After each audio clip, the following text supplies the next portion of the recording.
And here we go on this Monday. I believe it's the 19th day of September 2022, 6 o'clock straight up.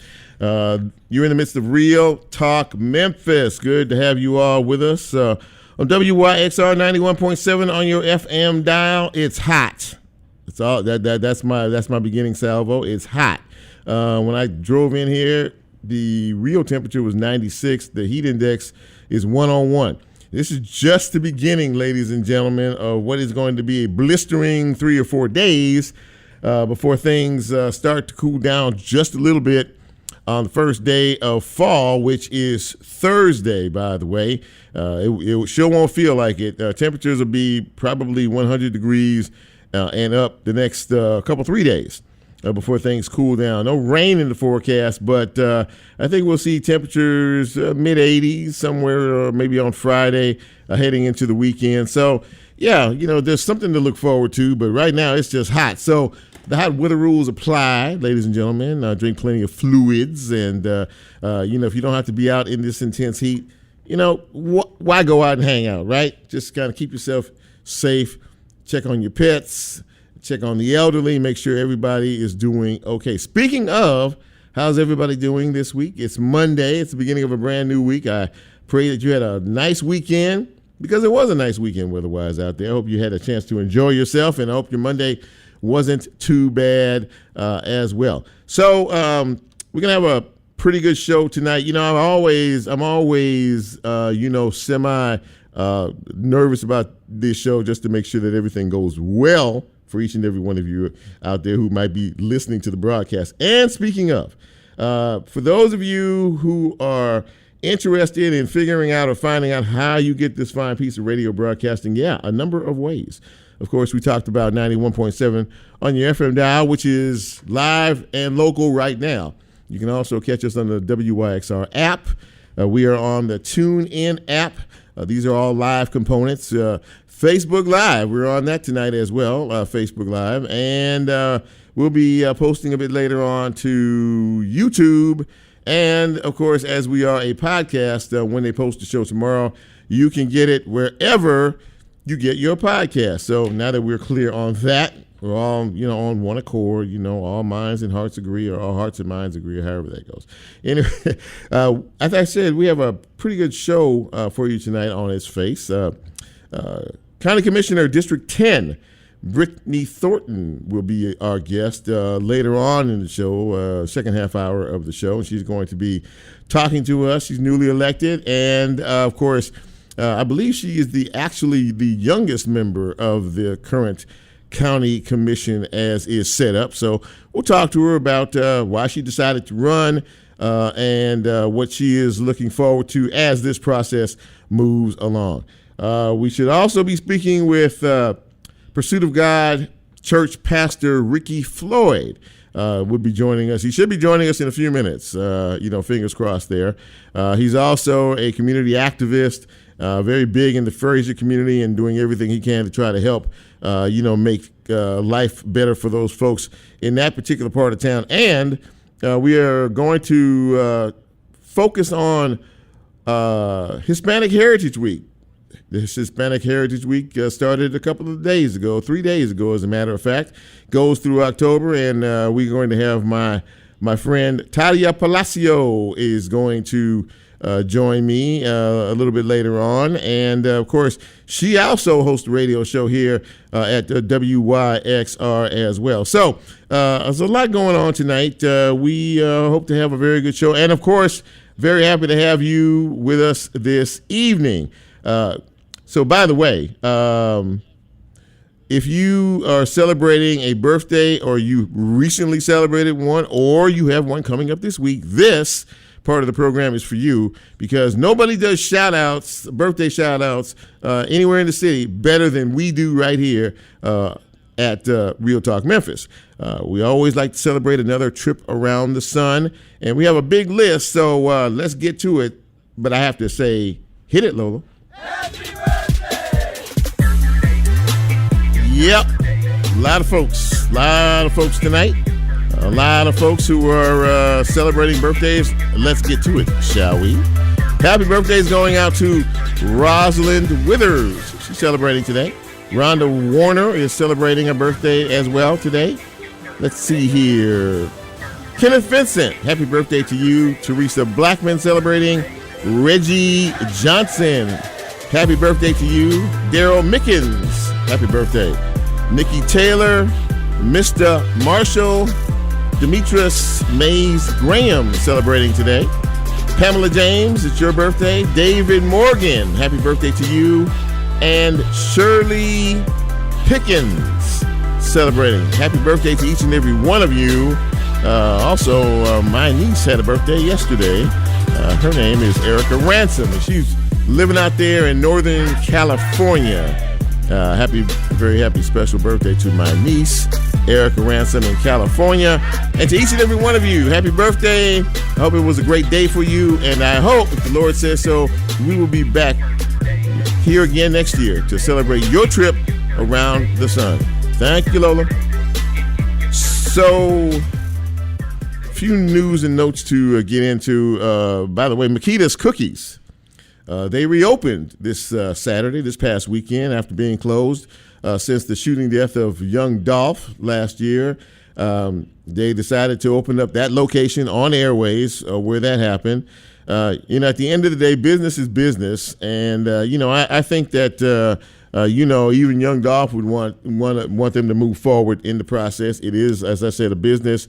And so a lot of people have been, urging them to reopen again, and they did this past Saturday. So you can, and they'll have some tributes internally inside the store for young Dolph. That was his spot when he was in town, no doubt. So glad to know that they are open once again.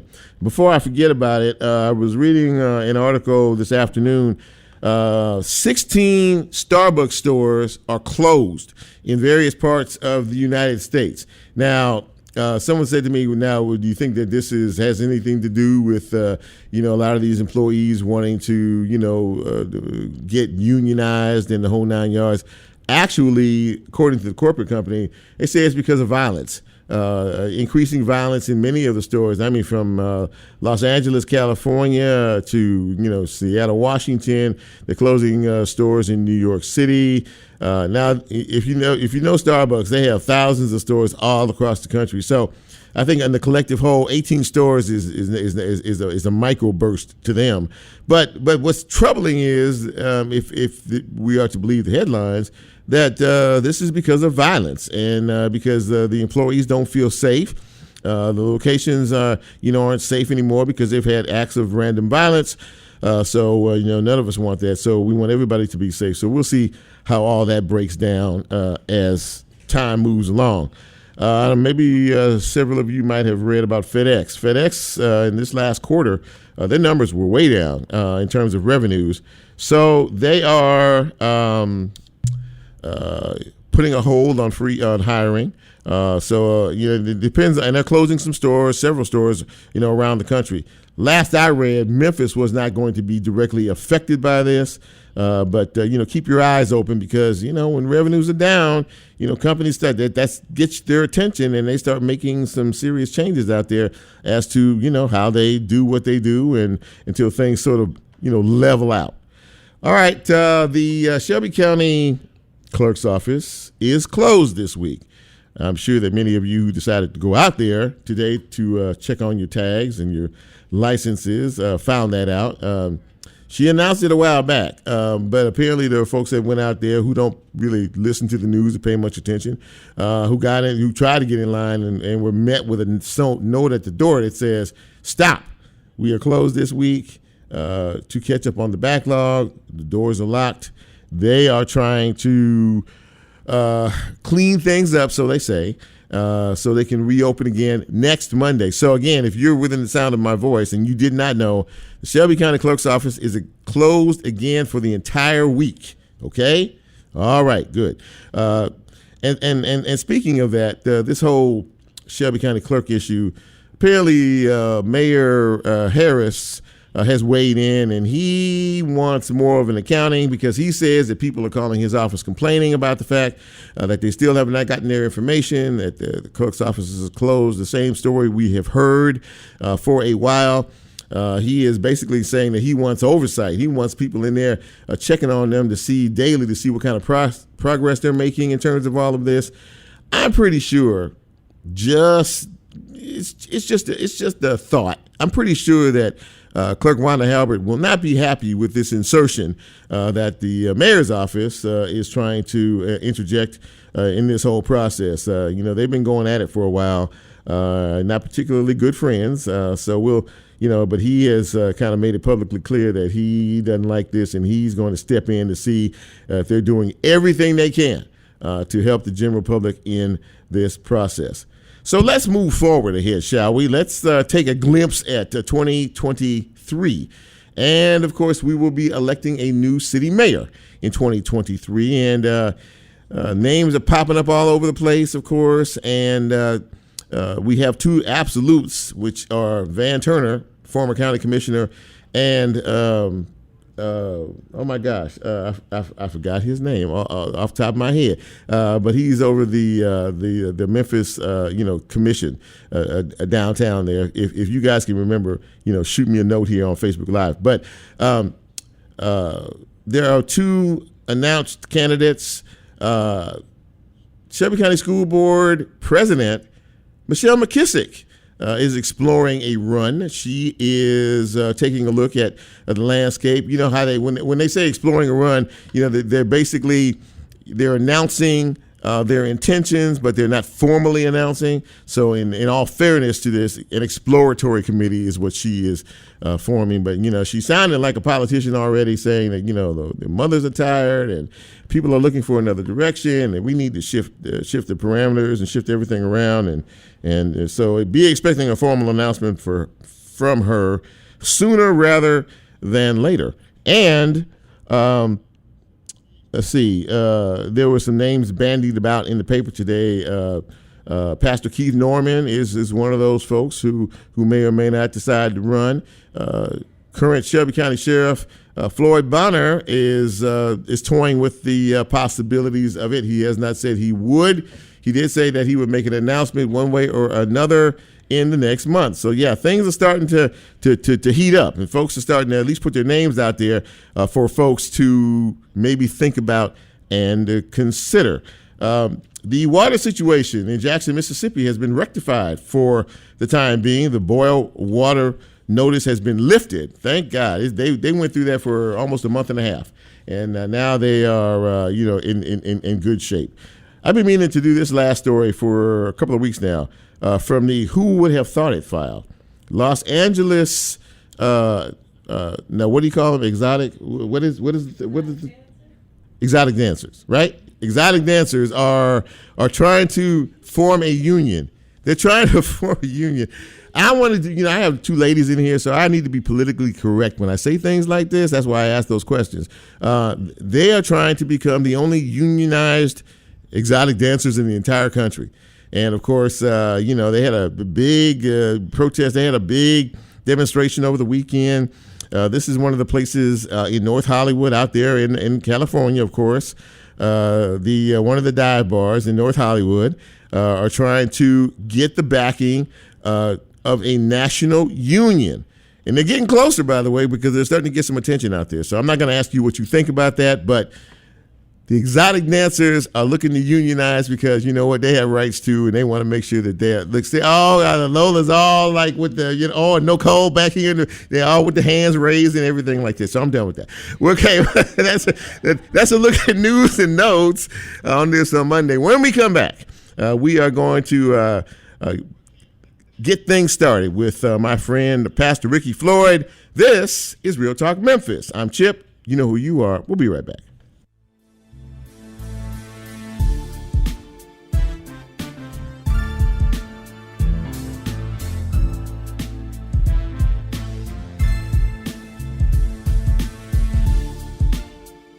If you like Real Talk, here's a way you can get involved. Do you have a show topic idea or suggestion? Want to be considered a guest or have a guest idea? Then send Chip a message on his Real Talk show page and you can be a part of the Real Talk experience. So as he always says, go out and tell somebody. We'll be right back.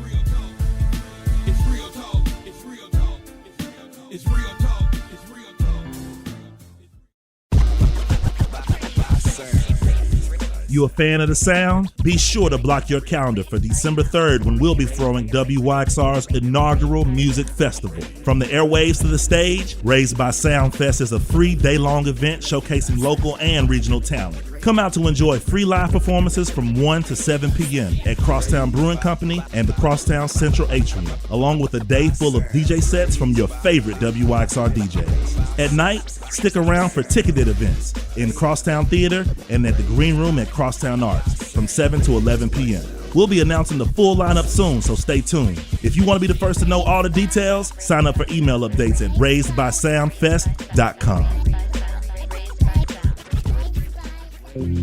Art Walk is returning to the V&E Green Line on Saturday, October 8th, from 10 a.m. to 5 p.m. at the Station House on the corner of Avalon and Tutwiler near Crosstown. Enjoy a local artist market, craft, beer, food, music, and more. All proceeds support the V&E Green Line. More at vegreenline.org.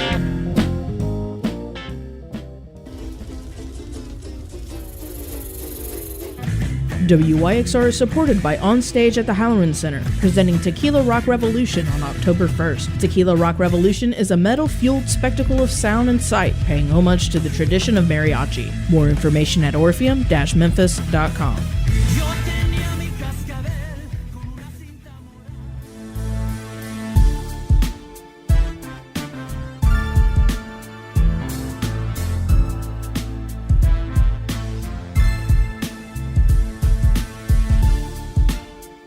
Get Real Talk on the TuneIn mobile app under WYXR, and he's now streaming live on Facebook. And you can also catch a rebroadcast on YouTube. Just put WYXR in the search box and hit subscribe. Now back to more Real Talk with Chip Washington.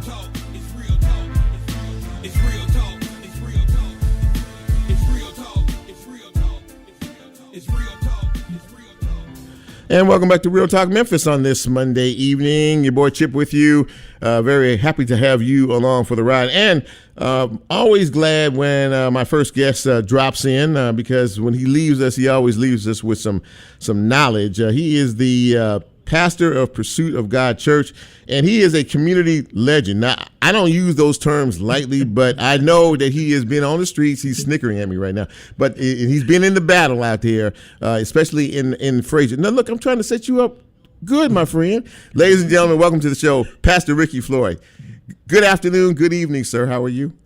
Chip, I'm grateful, man, to be here. And legend is a strong word. I'm a community activist. Well, you are that. Is a strong word. Yeah, but I appreciate, man, the respect and honor that you have consistently shown me, and you using your gifts, talents, influence to make the voices of people known in the community. Well, thank you for that. But no, you're absolutely deserving of the title. But nonetheless, very happy to have you back on the show. And you know, we've been trying to connect up a little bit here recently, and I really needed to get your take on some of the recent events that we have all seen and all felt and are still trying to recover from in terms of the escalation of violence. And as you look over the landscape as a shepherd of your church and a community activist, what goes through your mind? Man, we got problems. And we are ignoring the answers. And one of the things that's disturbing to me is that we deal with fruit matters and not root matters. And so we just talk about the fruit that we see today, but not the roots, the bitter roots, the rotten roots that have created the rotten fruit that we see today, man. And that's what's more disturbing to me than the crimes that we see, because the crimes are only going to manifest if we don't deal with the root issues. Okay, that was very well put. So let's break it down. Talk about what you see as the real problem and maybe the real cause of some of what we're seeing today. Man, the real problems is we got daddy issues. Okay. We got the problem of fatherlessness. And, man, about almost 30 years ago, I woke up one morning and it was Father's Day. It was my first day of marriage, and I realized that I was a father and a husband. And man, I didn't have a clue on how to do either one of them. Mm-hmm. And those are two of the most important jobs that a man will ever have, is a father and a husband. And most of us are not only are we not trained how to be either of them, we're in a society now where men don't want to be either of them. They don't want to be a father and they don't want to be a husband.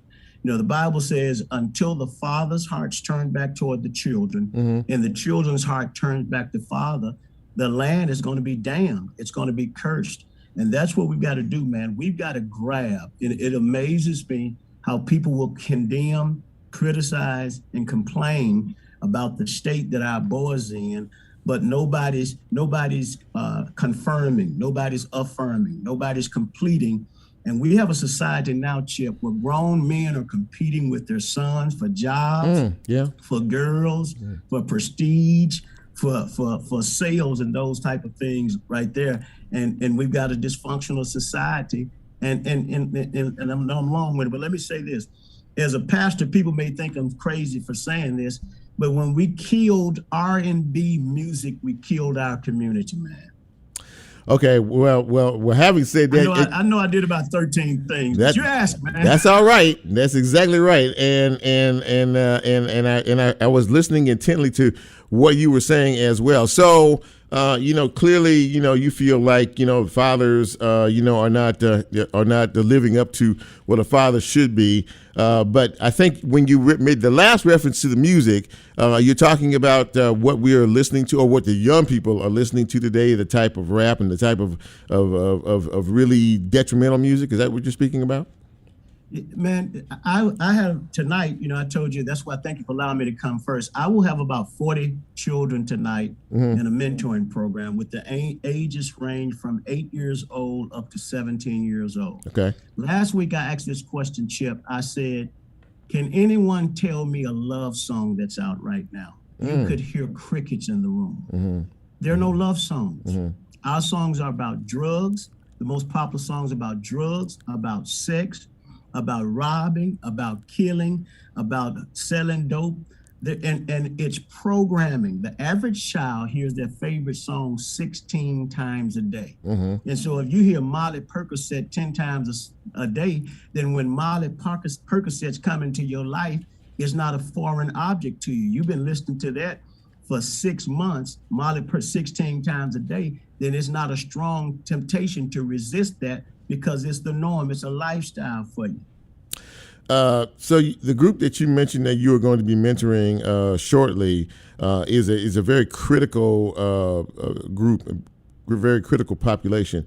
What are you going to say to them? How do you get through to children this impressionable and young adults? 90% of these children that I'll talk to tonight don't have a biological father in the home. We give these children every Monday night, we give them all 5 love languages. I don't know if you're familiar with the book 5 Love Languages. We give them words of affirmation. We give them quality time. We give them gifts. We give them touch, and we give them acts of service. Chip, what I've discovered, sometimes it's not so much as what you say, is will you take the time to listening to me? There you go. The average father only talks to his child in a normal house 15 minutes a day, and most of those times, did you clean up? Did you do your homework? We give these children a voice, an opportunity to be heard, to express their feelings, whether we agree with them or not. Is that one of the biggest, because I've always heard that. My mother used to tell me all the time, Chip, shut your mouth and open your ears. You need to listen so you can understand. And I hear over and over again from community activists like yourself and a lot of politicians and other folks that we don't listen to our children. We need to embrace them, show them love like you're doing, but we also really need to sit down and talk to them and find out what is on their mind, what are they thinking, and what direction they might be going in. Man, until they think that you care enough to listen about them. Even when you go to the doctor, Chip, the doctor, man, sits down and asks you questions about you, questions about your pains, questions about your generational issues before he starts cutting on you. And many times we've got, especially in ministry, the church is real bad at it. We've got our cookie cutter scriptures. The police have got their cookie cutter methods. The psychologists have got that. Well, the psychologists do a greater job at listening, but if we don't listen to a person, I've been a salesman all my life, and I told people I've been a successful salesman, not because I'm a good talker, because I'm a good listener. If you listen to people, they will tell you what they need if you're a good listener, to be a part of their healing process. That is a very important component. Speaking with good friend Pastor Ricky Floyd from the Pursuit of God Church, and he is a community advocate and activist, rather, and a longtime fighter of getting these streets right. You and Charlie Caswell are two guys that automatically come to mind when I think of Frazier. And in terms of the landscape and in terms of what we need to do and how we need to do it out here, you were part of an event this past Saturday. Can you tell us a little bit about that? You know, I can almost say that this event was birthed out of a meeting that Charlie Caswell and I had probably 15, maybe 18 years ago. Charlie Caswell, who's a politician now, and I, who am a pastor now, we would argue because he would say politics was the answer, and I would say God and religion is the answer. And we came up what we call the 7 Ps, that the only way that a community is going to be transformed is you got to get the pastors, the politicians, the policemen, the proprietors, the principals, the parents, and the proprietors to all have one mind, one faith, one baptism. Okay. And one of the reasons that you see so much transformation in Frazier is because we've been able to galvanize these groups together, find out what their convictions, what their passions are, and what we all want to see in our community. So that's why you see Charlie Caswell and I working together so much. Yeah, and you know, I think that, you know, of course, recent events have predicated a lot of groups and organizations, law enforcement, you know, legal authority, and a lot of the religious community getting together, you know, and having these pressers about how we need to do, what we need to do, and I've always been a proponent of the fact that, especially from the religious community, churches outside the 4 walls, I'm not telling you anything you don't already know, but I mean that is a pervasive message. That, I mean, it's not the church is just not what's inside the sanctuary; it's in the streets. Man, if your church is just a Sunday church, I pray that God shut you down. Okay. Man, our church, and I'm not saying everybody's supposed to do that, but it is uncommon for some kind of activity that impacts our community to be going on at our church 7 days a week. Mm-hmm. And you know, there's a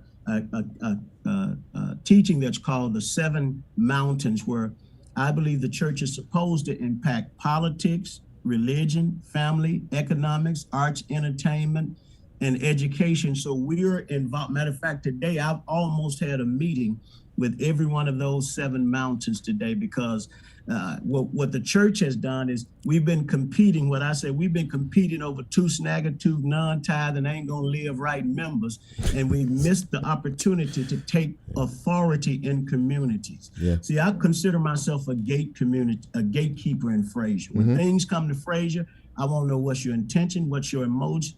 I mean, what's your commitment? How long are you going to be here?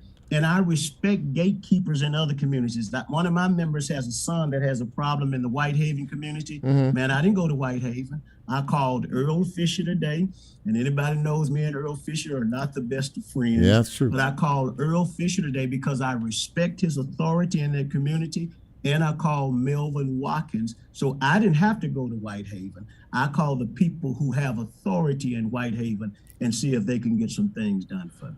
Well, listen, man, I got to run, but I'm really,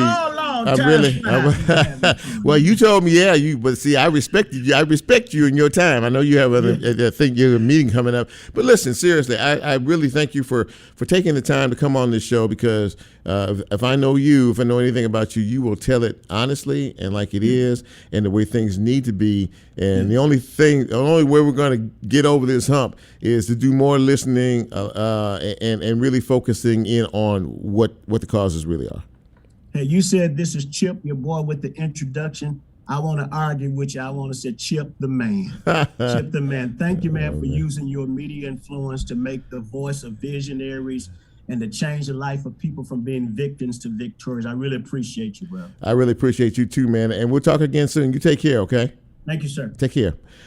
Great conversation with Pastor Ricky Floyd, and he spoke a lot of truth about what's going on out there. We have a problem, but we don't need to be afraid to address it, and he surely is not. We're going to take our second break, and when we come back, we're going to shift gears and talk a little Hispanic Heritage Month with my friend Talia Palacio. This is Real Talk Memphis. I'm Chip. Right back.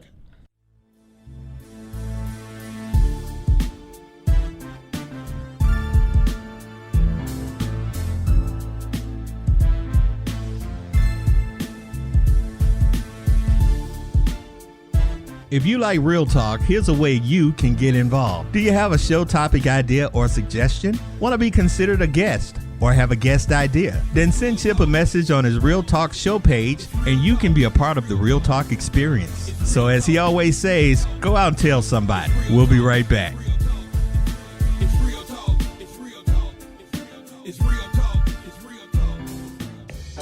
WYXR is supported by Onstage at the Halloran Center, presenting Tropical Fusion Latin Band September 29th. Tropical Fusion Latin Band is a live band based in Memphis, but with musicians from Cuba, Colombia, Venezuela, Mexico, Puerto Rico, and the U.S. For more information, visit orpheum-memphis.com.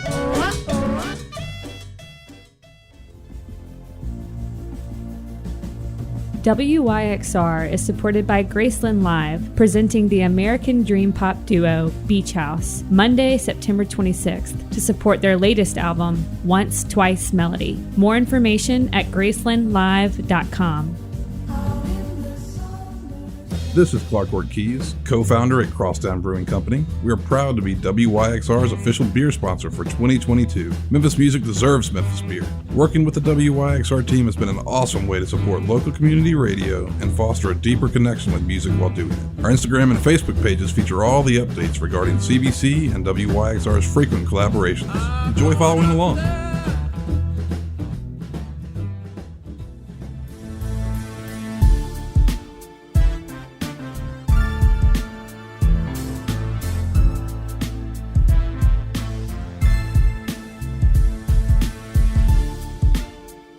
Get Real Talk on the TuneIn mobile app under WYXR, and he's now streaming live on Facebook. And you can also catch a rebroadcast on YouTube. Just put WYXR in the search box and hit subscribe. Now back to more Real Talk with Chip Washington.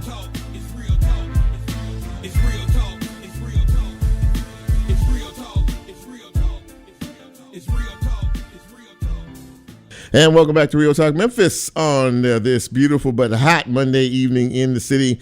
Chip Washington with you. Glad to have you along with us. And I'm glad to have, I'll preface this by saying, she said during the break, she said, "You going to be nice?" And I said, well, I don't know. It depends on how we get into this segment. But she is my friend, and I've known her for a long time, and many of you have as well. Talia Palacio is visiting with us this evening.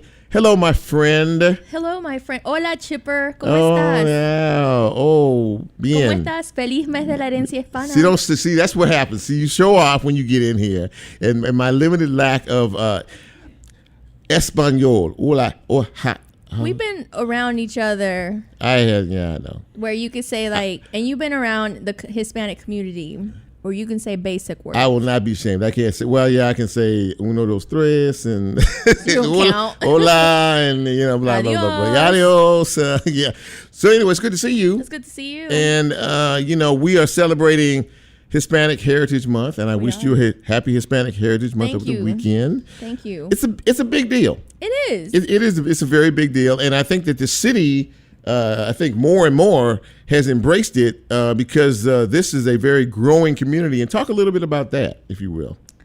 So Hispanic Heritage Month, it is officially, it has started. It's September the 15th up till October the 15th. Yeah. And it's been around for about 50-something years. It started in 1968. Mm-hmm. And it's one of those opportunities where I know we get a month. We should celebrate it, just like Black History Month every day of the year. We live it, right? Yes, that's true. But at the same time, it's the anniversary and the celebration of some of the Latin American countries. They're celebrating their independence, like Mexico, Costa Rica. And along with that, we're celebrating the contributions of los Latinos en los Estados Unidos, in the United States. I speak Spanglish. You should be used to that. I am. My professors told me Spanglish is okay. Spanglish is okay. That's fine. If they said it, then it works for me. So, what I am happy about, seriously, is the fact that the city and the county have embraced this. I mean, they understand that this is a very growing population of different segments, within the Hispanic or Latinx community, and a lot of other, groups mixed in there, Honduran and a lot of other folks. Talk a little bit about really how this mix of cultures, this multicultural exchange that we have here is really sort of changing the fabric of Memphis, because I believe it is. I think it is too. I mean, I grew up here. When I came here, there weren't that many Latinos, and seeing how much the community has grown and changed. You know, looking at, I said this recently, looking at data and reading some articles, Memphis and the Mid-South, we're projected to be black and brown within the next 10 years. It's going to be predominantly Black or Latino. When you read that, I mean, is that it doesn't sound like you're surprised. I mean, you know, you've been entrenched in the community for a long time. So yeah, I mean, I grew up here, and I've seen the demographic shift, so I'm not surprised. It makes me very happy and proud just to see that the community is, you know, embracing diversity and it's growing. And looking at, you know, the Mid-South, the reason why the Mid-South is attractive is because we're not border states. So we're seeing the community of refugees, asylees, immigrants. That's growing. It's terrible what's going on out here in this country. It is. It's really unfortunate with what's going on in recent politics, but that's a whole nother conversation. Well, yeah, you know, it is. But it's interesting that you say that, you know, we don't necessarily think on those terms because we're not a border state. Right. And people feel safe, I guess. When they do. They feel a in. little safe. And then Memphis, with how we're embracing diversity and we have so many pockets of different communities living here, it brings a sense of comfort, especially to a newcomer, to know that there is someone here that speaks their language and embraces their culture. Like, for example, I'm sitting here, you know, visiting our friends here at WYXR, but I'm staring straight out. There are some tea light candles and lanterns out there. This weekend, like Crosstown, for example, had this autumn festival, and it was a celebration of some of our Vietnamese and Asian community here. So you and I were talking on the phone. We were, and the fact that like that was housed here at Crosstown, and I saw all the people and the music and the singing, it was more of like an aha moment. Like, wow, look at all the cultures that are representing here in the 901. If you're just joining us, we are speaking with Talia Palacio. She is also a host of a radio show here at the WYXR Saturday nights from 8 to 9 o'clock. And what's the name of the show? La Hora del Sazón con Talia. Yeah, that's the name of the show. And you should check it out, because actually I listen to her show every now and again. And I think dance? Huh? Do you dance? Do I dance? Yeah, to my music. I listen to your show every now and again, and it's a very, very good show. It really is, because you mix the music, which I do like the music, and because I was in here once before with you live, but you also mix it with speaking with individuals in the community, talking about community events. You have a passion for young folks, and you know, and anytime they're doing something positive, that's always a positive for the rest of us. I agree, and I like it. I like to say, well, they tell me that it's a variety show. Well, it is. Our bosses, they tell me it's a variety show, a mixture of music and talk. Yeah. And I like it just because, of course, I'm playing music from my upbringing or just some of my favorite songs lately. But at the same time, I'm bringing in guests and friends of the community that are making an impact and are, you know, creating these opportunities for multicultural students and families here in the South, in the Mid-South. So they get to talk about their experiences and share their expertise with our listeners. And coincidentally, for Hispanic Heritage Month, I do have a lineup of friends that are coming on. So like last Saturday, we interviewed the owner of Rumba Room. Yeah. And, you know, we think of Rumba Room like, oh, the club, the salsa club downtown. But then chatting with the owner, it gave a lot of perspective as to like why he started it and the fact that Rumba Room has been around Memphis for 15 years. So it's a history lesson. Yeah, too. it's a mini history lesson. Yeah. So, you know, let's talk about some of the events that you're highlighting for this month and some of the things that people should go to and support. So we have quite a few things. Coincidentally, tomorrow, mañana, el 20, mañana. Good job. Mañana, the 20th of September, there's going to be a multicultural expo at the Raleigh Library, and it's hosted by Socios Comunitarios, which is just an organization built from like various organizations. So it's not quite like a nonprofit. It's just a group of people who are like-minded. Okay. Creating this opportunity. Like-minded. Yeah. That's so good. The Multicultural Expo is going to start at 11 o'clock at the Raleigh Library.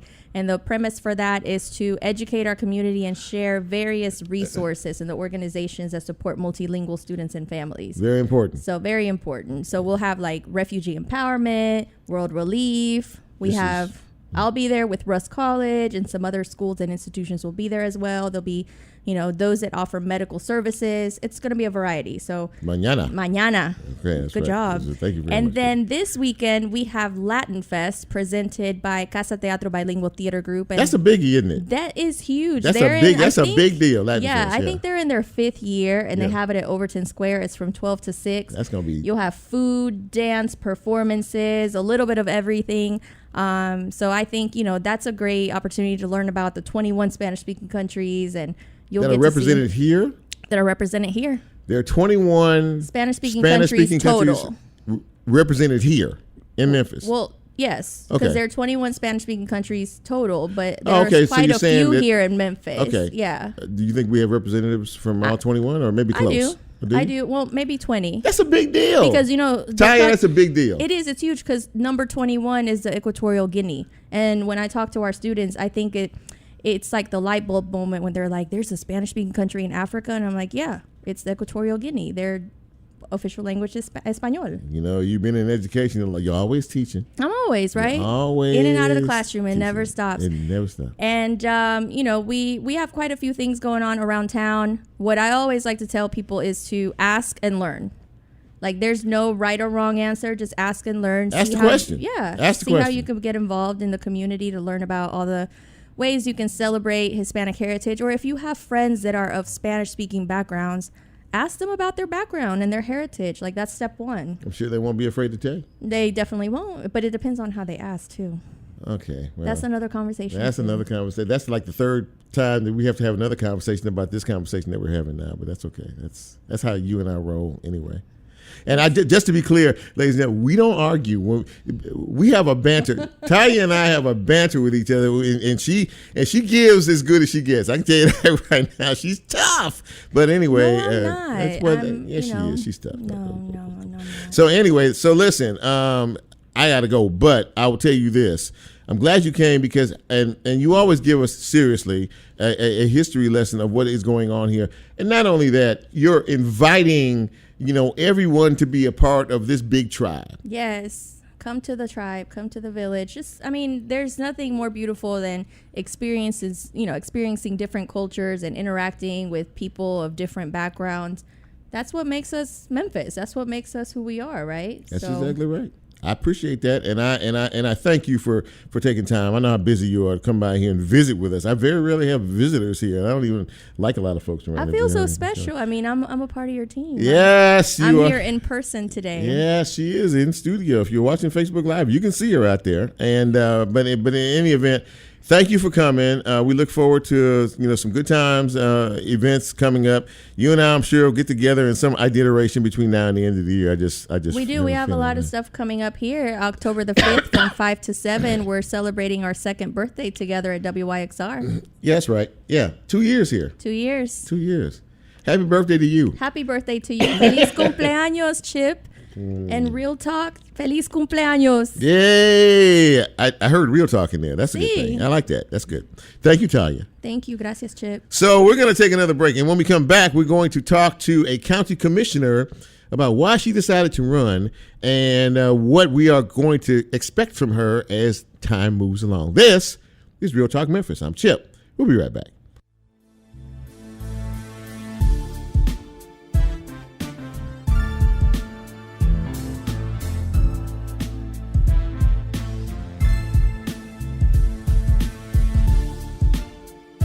If you like Real Talk, here's a way you can get involved. Do you have a show topic idea or suggestion? Want to be considered a guest or have a guest idea? Then send Chip a message on his Real Talk show page and you can be a part of the Real Talk experience. So as he always says, go out and tell somebody. We'll be right back.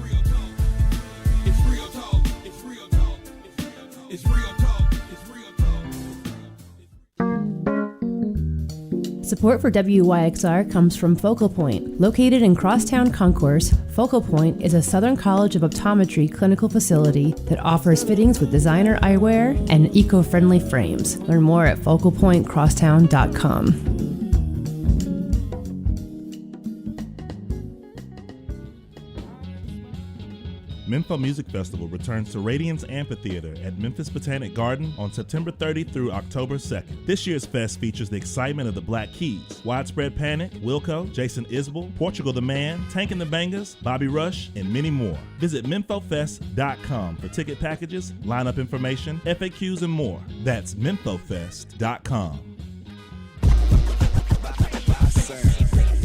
You a fan of the sound? Be sure to block your calendar for December 3rd when we'll be throwing WYXR's inaugural music festival. From the airwaves to the stage, Raised by Sound Fest is a free day-long event showcasing local and regional talent. Come out to enjoy free live performances from 1 to 7 p.m. at Crosstown Brewing Company and the Crosstown Central Atrium, along with a day full of DJ sets from your favorite WYXR DJs. At night, stick around for ticketed events in Crosstown Theater and at the Green Room at Crosstown Arts from 7 to 11 p.m. We'll be announcing the full lineup soon, so stay tuned. If you want to be the first to know all the details, sign up for email updates at raisedbysoundfest.com.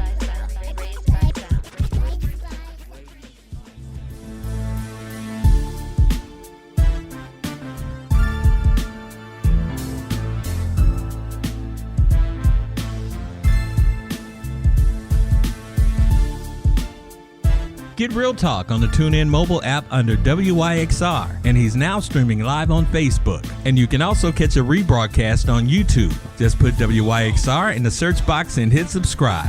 Now back to more Real Talk with Chip Washington.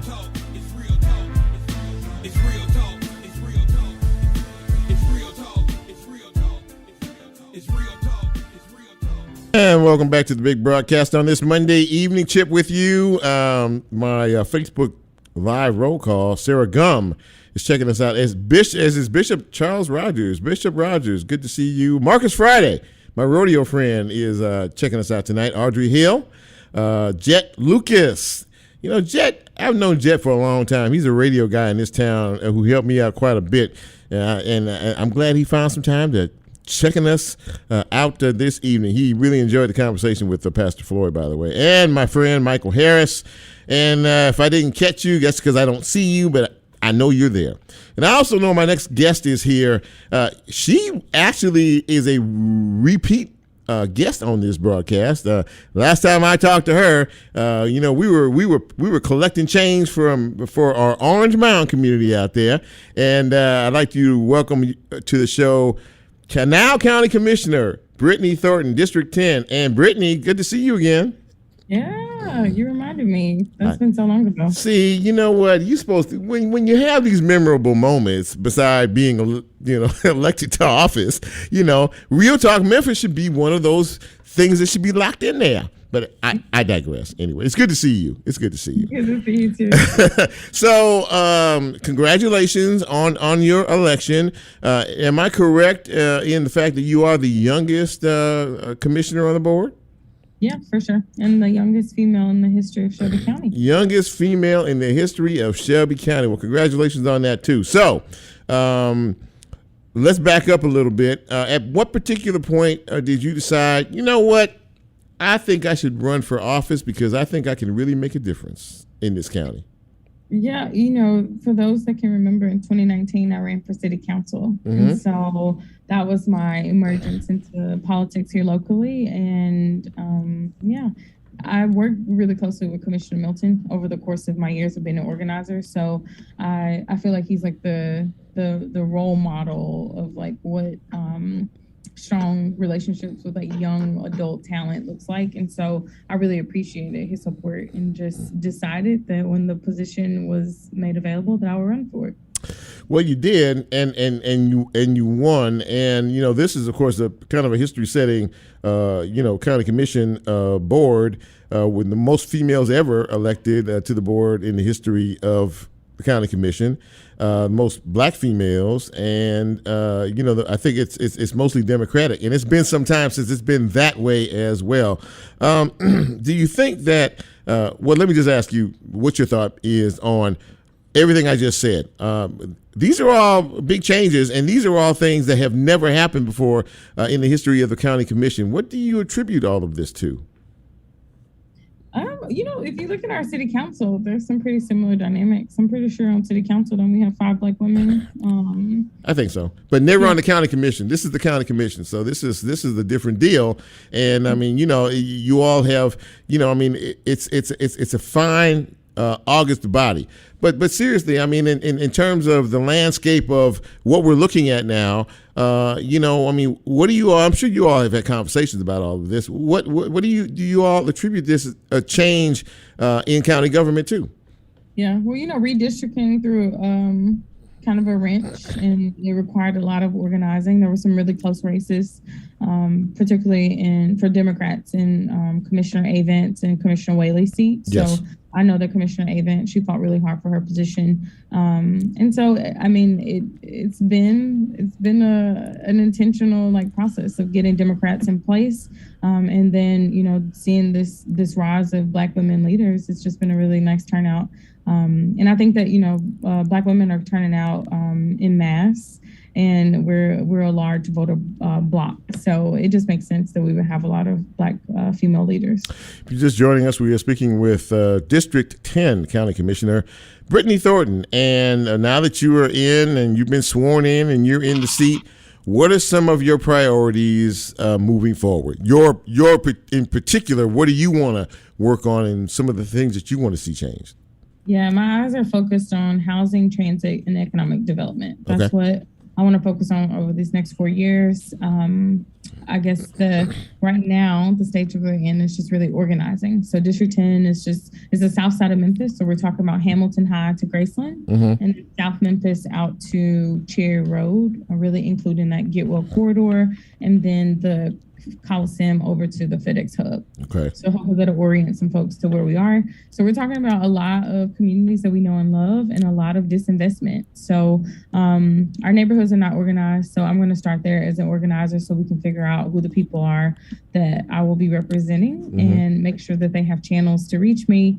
And I'm just excited. We've announced this Shine Blight campaign. Talk about that. Yeah, I heard about that. Talk about that. Yeah.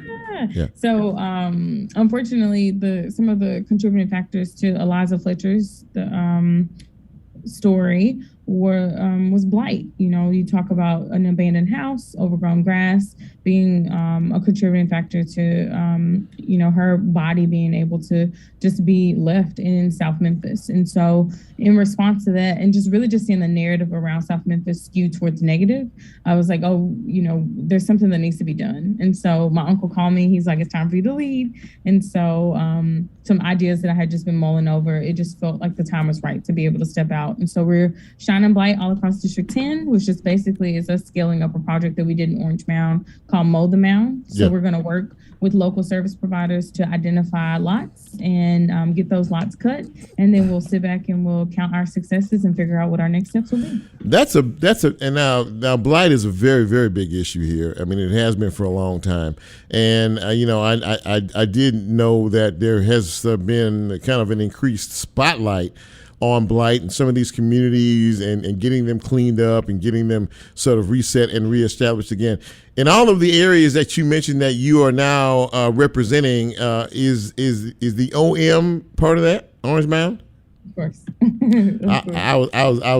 just thought I'd ask. I figured as much, but I just thought I'd ask, because I know that's really where your heart is. But I mean, I think the whole effort on trying to improve housing, I think you mentioned that as well, and just a better station of life for so many people. This is really not an impossibility, is it? This is really something that can be done if folks pull together and galvanize. And I want you to talk a little bit about that. Yeah, for sure. Personally, I wouldn't have stepped out if I didn't think it was something that was winnable. For me as an organizer, I've seen the Mow the Mound project in Orange Mound was my most favorite project that we did with Juice Orange Mound. Yeah. And so I've seen it come together. Once you have, all it takes is just right now, there's actually, through your audience, there's a website called wearedistrict10.com. And I encourage people to go visit there and just sign up. You have 4 different categories to plug into this effort. You can be a volunteer, you can be a service provider, you can be a current resident, or you can be a donor. So we're doing this whole operation independent of government. So that means that we have to crowdfund our funds to be able to pay our local service providers. But your support of this project will allow us to be able to identify people who are locally in this long service business and then get them business, promote their businesses, and then work with current residents who feel empowered that they were able to identify properties near them that were addressed within a time frame. So we're doing this within 3 months. So by December, everybody can tune in just to hear, how did that Shine Blight thing go? You know, like we will report out and show our findings. And then hopefully this will become an annual event over these next 4 years that we pick up. It's the last cut of the season, so it'll have a lasting impact. So every piece of it, like literally when I was like just spending like hours just like hashing it out, Sure. It's a very smart goal that we have. So it's a time-bound period, 3 months. We'll figure out what we got going on. So whoever, you know, is staying next to some blight that you've been really, really annoyed with. When we did an orange mound, there was grass that was taller than me that we cut. Wow. And it was a really great project. Well, we may check back with you in a few months to see how successful this effort is that you are launching. But listen, thank you for coming on the show tonight. It was good. It's good to see you, and I was really happy when you won the seat, because I know that at your heart you are an organizer, and I know that's your passion, and I know that with your voice on the county commission, there's going to be a lot more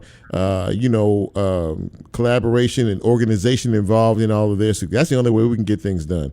So very proud of you, very proud of your efforts, and anytime you have an initiative or anything you want to share with the Real Talk audience, you're always welcome back. You're awesome. Thank you. I appreciate everybody. Have a great night. Take care. All right. Bye-bye. All right, ladies and gentlemen, that about wraps up another edition of Real Talk Memphis. Another great show tonight. Lots of good information, and great guest tonight sharing with us. There is potential in this city. All we need to do is stop working against each other and working with each other and trying to support everything that we do, in this town. I mean, we're not lost. We hear stories about the violence and a lot of the other things that go on in this city that may not be the positives. But, our children are not lost causes. I mean, they are our future, and we need to support them, and we need to encourage them. And instead of talking about them in a negative way, we need to support them in a positive way. And I think if all of us get together and make that a commitment, I think at the end of the day, we'll make each other better, and we'll be more accountable as adults as well. We need to listen more, and we need to talk less. And as Lola plays us out, very, very appreciative for you as an audience. You folks on Facebook Live, I really appreciate you. I see you down there, and you hang with us for the entire show, most of you, and I appreciate that. I would ask one favor: if you like what you see, if you like what you hear, if you enjoy the content of this show, go out and tell somebody. We can't grow without you.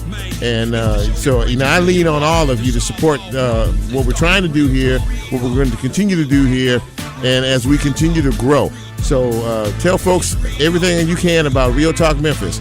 So for Nicole, for Lola, and for Sel, I'm Chip. We're out. Have a great week. Be safe, and we'll talk soon.